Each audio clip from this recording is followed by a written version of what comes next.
Government హాస్పిటల్లో ఒక youngster బహుశా 20-25 ఏళ్ళు ఉంటాయేమో తన పిల్లాడికి. ఆ 20 ఏళ్ళ పిల్లాడిని ఎందుకు నిర్దాక్షిణ్యంగా కొట్టారో కూడా తెలియదు. కేవలం ఎన్నికల్లో వైఎస్ఆర్ కాంగ్రెస్ పార్టీకి తరఫున తాను ఓటు వేశాడని వైఎస్ఆర్ కాంగ్రెస్ పార్టీకి సంబంధించిన కుటుంబానికి చెందిన వ్యక్తిని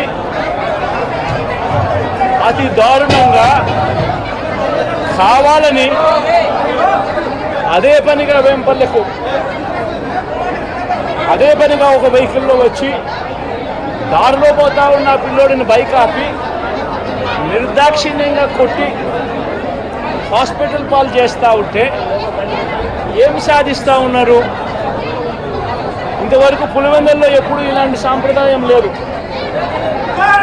ఎన్నో ఎన్నికల్లో చేశారు, ఎప్పుడు పులివెందుల్లో ఇలాంటి సాంప్రదాయం లేదు. ఎన్నికలు అయిపోయిన తర్వాత ఓటు వేయని వారిని కొట్టే కార్యక్రమం ఎప్పుడు జరగల.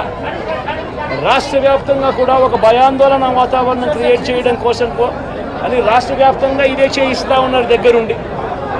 ఏం సాధిస్తారు దీనివల్ల? మీరు వేసే ఈ బీజం చేసే ఈ చెడు సాంప్రదాయం రేపొద్దున మళ్ళీ తెలుగుదేశం పార్టీ కార్యకర్తలకి చుట్టుకుంటుంది. చంద్రబాబు నాయుడు అనుకుంటా ఉన్నాడు తానేదో ఈ మాదిరిగా చేసి భయాందోళన క్రియేట్ చేసి వైఎస్ఆర్ కాంగ్రెస్ పార్టీకి ఓటు వేసిన వాళ్ళని కొట్టడం వల్ల ఒక తెలియని ఆనందం తనలో ఏదో పొందాలని చెప్పి అనుకుంటా ఉన్నాడు. రాష్ట్ర వ్యాప్తంగా ఒక భయాన్ని క్రియేట్ చేయాలని ప్రయత్నం చేస్తూ ఉన్నాడు.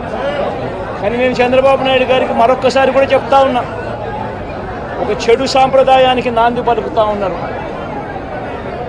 దయచేసి ఆపండి. ఆపకపోతే మాత్రం ఎల్లకాలం మీరే అధికారంలో ఉండరు. అధికారం మారిన రోజున ప్రజలు చంద్రబాబు నాయుడు గారు చేస్తూ ఉన్న ఈ అన్యాయాలను చూసి శిశుపాలని పాపాలు పండినట్టుగా ఆ పాపాలు చాలా వేగంగా పండుతూ ఉన్నాయి.